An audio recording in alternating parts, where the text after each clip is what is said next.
کیمپوں میں منتقل کیا گیا جہاں خوراک اور ادویات فراہم کی جا رہی ہیں۔ شدید بارشوں نے ریسکیو آپریشنز میں مشکلات پیدا کر دیں۔ محکمہ موسمیات نے اگلے 24 گھنٹوں میں مزید بارشوں کی پیش گوئی کی ہے۔ بھارت کی کرنسی تاریخ کی نچلی ترین سطح پر۔ بھارت کی معیشت کے لیے سب سے بڑا جھٹکا۔ بھارتی روپیہ 78 سال بعد تاریخ کی کم ترین سطح پر پہنچ گیا۔ امریکی ڈالر کے مقابلے میں بھارتی روپیہ 89 تک گر گیا، جبکہ ماہرین کہتے ہیں کہ یہ 100 سے 125 تک جا سکتا ہے۔ مودی کے دور میں ڈالر 74 کا تھا، لیکن آج تباہی کی صورتحال سامنے ہے۔ امریکہ نے واضح پیغام دیا ہے کہ بھارتی کرنسی کو تباہ کر دیں گے۔ اب بھارت کو 70 ارب ڈالر کی تجارتی نقصان کا سامنا ہے۔ مودی کا آخری داؤ، چین سے سرمایہ کاری کی بھیک۔ مودی 7 سال بعد چین کے دورے پر بیجنگ پہنچ گئے۔ شی جن پنگ کو بھارت میں سرمایہ کاری کرنے کی دعوت دی۔ مودی کا کہنا ہے کہ بھارت میں فیکٹریاں لگائیں اور معیشت کو سہارا دیں، لیکن ماہرین کہتے ہیں کہ یہ صرف وقتی ریلیف ہوگا۔ کرنسی اب قابو سے باہر جا چکی ہے۔ تاریخ کے بدترین موڑ پر بھارتی روپیہ اور معیشت کھڑی ہے۔ امریکی دباؤ کے سامنے نہیں جھکیں گے، بھارت نے دو ٹوک پیغام جاری کر دیا۔ بھارت کے وزیر تجارت کا کہنا ہے کہ بھارت امریکی دباؤ کے سامنے نہیں جھکے گا، اس کے بجائے مارکیٹ کو اپنی طرف متوجہ کرنے پر توجہ دے گا۔ امریکی صدر ڈونلڈ ٹرمپ کی جانب سے بھارتی اشیاء 50% کے سخت محصولات عائد کیے جانے کے بعد پہلی بار بیان جاری کیا گیا، جس میں بھارتی وزیر نے کہا کہ بھارت امریکی دباؤ کے سامنے نہیں جھکے گا۔ ہم جنگ نہیں چاہتے، اسرائیل اور امریکہ نے حملہ کیا تو بھرپور جواب دیں گے، ایران نے خبردار کر دیا۔ ایرانی صدر مسعود پزشکیان نے خبردار کرتے ہوئے کہا ہے کہ ایران جنگ نہیں چاہتا، لیکن اسرائیل اور امریکہ ایران کو تباہ کرنا چاہتے ہیں۔ ایرانی صدر مسعود پزشکیان نے ایک انٹرویو میں کہا کہ اسرائیل اور امریکہ نے ایران پر حملہ کیا تو ایران بھرپور جواب دے گا۔ دونوں ممالک ایران کو تقسیم کرنا چاہتے ہیں۔ مسعود پزشکیان کا مزید کہنا تھا کہ کوئی بھی ایرانی شہری یہ نہیں چاہے گا کہ ایران تقسیم ہو۔ ایرانی اور روسی صدور کا رابطہ، ایران کو یورینیم افزودگی کا بنیادی حق ہے، روسی صدر ولادیمیر پیوٹن۔ ایرانی میڈیا نے مسعود پزشکیان اور صدر پیوٹن کے درمیان ٹیلی فونک رابطے کی تصدیق کی ہے۔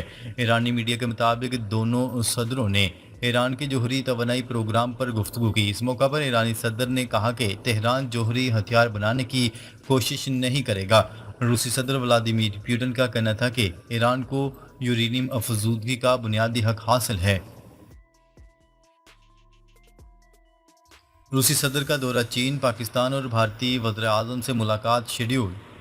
روسی صدر ولادیمیر پیوٹن 31 اگست سے 5 ستمبر تک چین اور روس کے مختلف شہروں کے دورے پر جائیں گے، جہاں وہ 1 درجن سے زائد عالمی رہنماؤں سے ملاقات کریں گے۔ صدارتی مشیر برائے بین الاقوامی امور نے میڈیا کو بتایا کہ اس دوران پیوٹن کا شیڈول غیر معمولی طور پر مصروف ہوگا۔ ولادیمیر پیوٹن شنگھائی تعاون تنظیم اور شنگھائی تعاون تنظیم پلس کے اجلاسوں میں شرکت کریں گے۔ متعدد دو طرفہ ملاقاتوں میں بھارتی وزیر اعظم نریندر مودی، ترک صدر رجب طیب ایردوان، ایرانی صدر مسعود پزشکیان اور پاکستانی وزیر اعظم شہباز شریف شامل ہیں۔ چینی سائنسدانوں نے ایویکس طیاروں کو دشمن کے ریڈار سے بچانے کی ٹیکنالوجی تیار کر لی۔ چینی فضائیہ کے سائنسدانوں نے ایک نئی ریڈار ٹیکنالوجی تیار کرنے کا دعویٰ کیا جو ارلی وارننگ اینڈ کنٹرول طیاروں یا ایویکس طیاروں کو دشمن کے ریڈار سے پوشیدہ رکھ سکتی ہے۔ ارلی وارننگ طیارے طویل عرصے سے جنگی حکمت عملی کا لازمی حصہ سمجھے جاتے ہیں، لیکن ان کے طاقتور ریڈار سگنلز کے باعث یہ بآسانی دشمن کے ریڈار میں آ جاتے ہیں۔ تاہم چینی ماہرین کا دعویٰ ہے کہ انہوں نے ریڈار سگنلز کو اس حد تک پیچیدہ بنا دیا ہے کہ دشمن کے لیے ان کا سراغ لگانا تقریباً ناممکن ہو جائے گا۔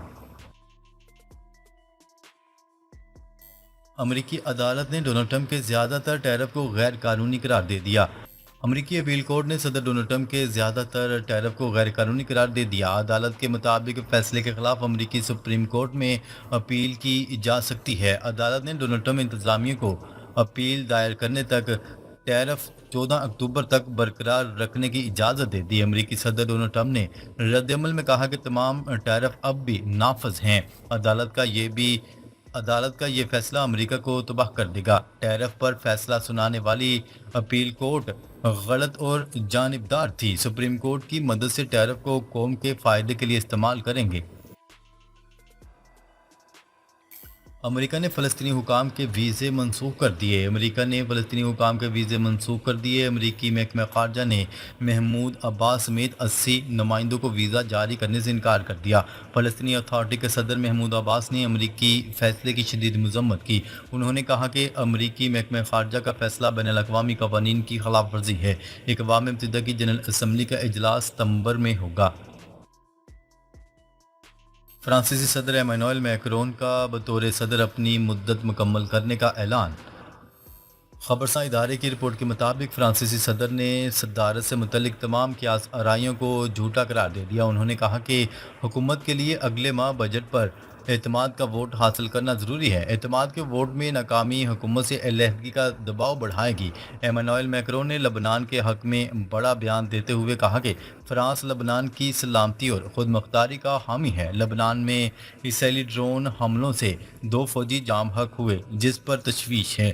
ناظرین، اب تک کے لیے اتنا ہی۔ مزید خبریں لے کر بہت جلد آپ کی خدمت میں حاضر ہوں گے۔ تب تک کے لیے اپنا خیال رکھیے گا۔ اللہ نگہبان۔